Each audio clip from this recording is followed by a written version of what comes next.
Chapter 4, Getting to Know Them. The moment the bell rang, I shut my notebook. I gave a relieved sigh, ruffling my hair as I do so. Wow, for the first day, I never thought this day could go this fast. I then examined my notebook and chuckled. Already I need another one. Oh well, I guess I need to go to the nearest store to find more. I sighed. If I could ever find one here, that is. Hey, Bakura, get over here, will you? I turned to see who was calling me. It was the blonde boy that sat next to me. Joey, I think his name was. Okay, remember to be nice. This is the first time here, so don't blow it. Oh, hey there, Joey. I greeted with a smile. What's up? Oh, nothing much, Joey replied coolly. So how's your first day here, Bakura?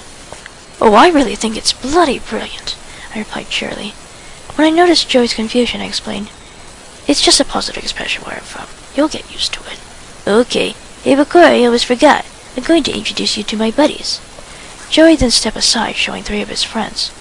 One of Joey's friends, who had spiky black and magenta hair with blonde crooked locks, came up first. By the looks of him, he seemed very short to be a high school student. He kinda looked more likely he belonged in middle school. What does it matter anyway to me?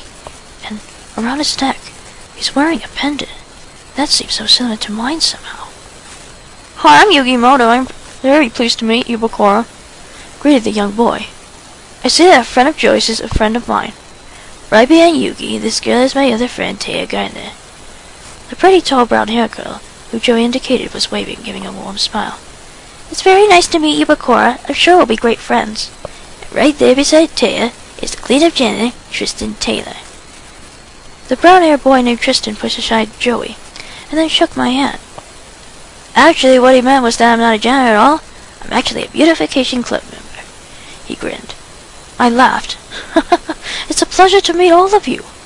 I then looked down to see Joey upon the ground. Hey, Joey, are you okay? Joey growled. He quickly got himself up. Tristan, what the heck did you knock me down for? Oh, did I knock you down? Must have not noticed. Tristan smirked. Don't give me that smirk, you first student pompous janitor, snarled Joey.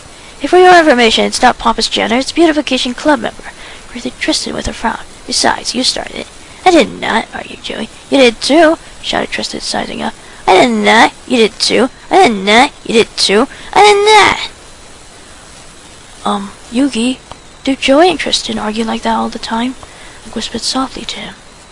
Yugi, who was watching his 2 friends fighting, sighed and replied, well, not all the time. They only act when they push a little too far against one another. Well, I'm used to it. Anyways, where are you from exactly, Bakura? Asked Taya. Huh? When they heard Taya's question, both Tristan and Joey paused their fists in midair, curious to listen. Oh, well, I'm from London, England, which is located just somewhere in the western part of the world, I answered shyly. Wow, everybody gasped in awe. Oh, it's not a really big deal. Really? I muttered embarrassingly, looking down at the floor. Well, maybe they never traveled before and never known places except here in Japan. Maybe I must be one of those rare people who could come in Japan. Should I feel special about myself? Do you travel a lot, Bakura? Asked Yugi. There's the question that I never want to talk highly about. Okay, just talk a little about it.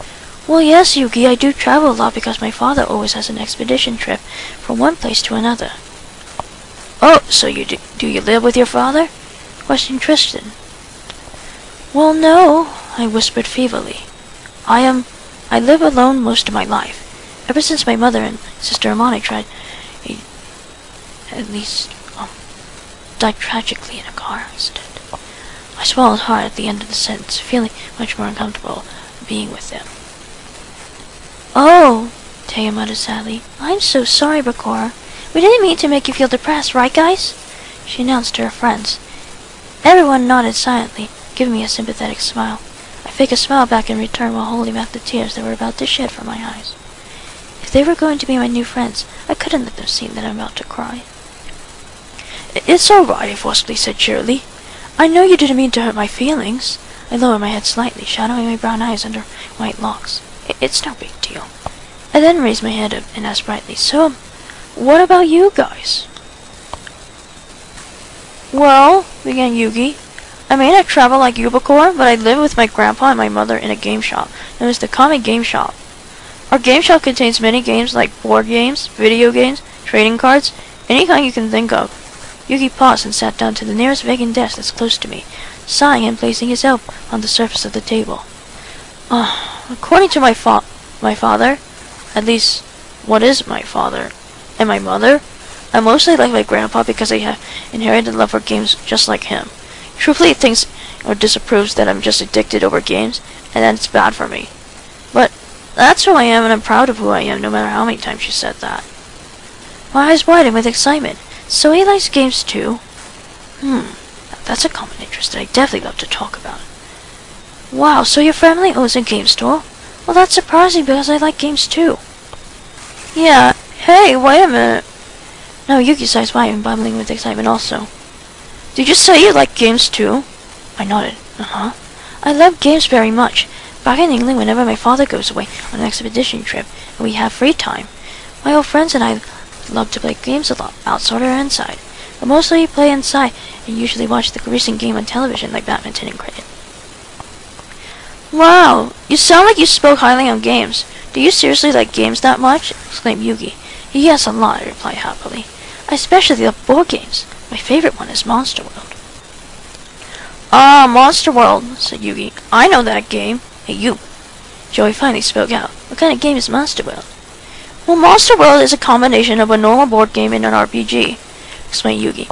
You see, one player is the Dark Master side, and the others are the Adventurous side, where they form a team. The player who is the Dark Master, which takes the form of a monster, needs to defeat the Adventurous to win, and the other way around for the Adventurous. The unique feature of the game is that you can connect different places together and expand the board, like forests, mountains, and villages. By connecting them differently, you'll get a whole new experience. Wow, Yugi, you really know a lot about your games, huh? I said, impressed. You sound like you're an expert or something. At this comment, Yugi laughed, rubbing his neck. Well, I couldn't say I'm an expert really, he said with a wink. Yugi, your explanation about Monster World sounds like fun, commented Taya. Yeah, it sounds interesting enough, Joe exclaimed excitedly. Well, then it's settled. Let's play Monster World together tomorrow. Is this alright, Bakura? Oh, I said glumly, turning to face away from them, crestfallen. Okay, yeah, sure. I sighed. Okay. It's not that I wanted to play with them, but I looked down at my shuffling feet. It's just that, I groaned. Oh, I guess they didn't hear about the rumors yet. About me, that is. I turned to stare at them. Should I warn them? Should I warn them about what happens when they're near me? You know, they might think I'm crazy or something. I should scare them. What if I'll never get friends if I tell them that? Oh, but what excuse should I say? I'm not that good at making an excuse. The only thing I could do is either I get sick from school or... No, I just got here. I'm supposed to start fresh here. Not think of something rash. Okay. Then it's settled then. If something strange happened again, just like what happened in my last school, then I have no choice but to move somewhere else again. Yeah, that should be right. Hey Yugi, I addressed to him. There's something I've been meaning to ask you. Oh, what is it, Bakura? Yugi, that pendant you're wearing, pointing to the puzzle around his neck. What exactly is that? I asked curiously. Oh, you mean this, Yugi said, holding his special-shaped pendant. This is the Millennium Puzzle.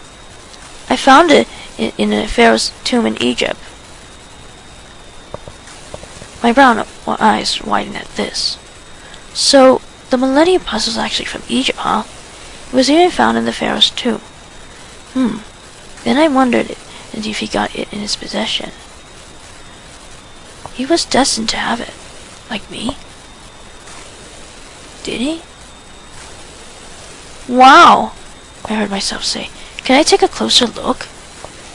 Well, yeah, sure, replied Yugi, removing the chain around his neck. You could even touch it if you like. He handed it into my hands. I lifted the Millennium Puzzle close to my face. You know, Yugi, do you know I also have...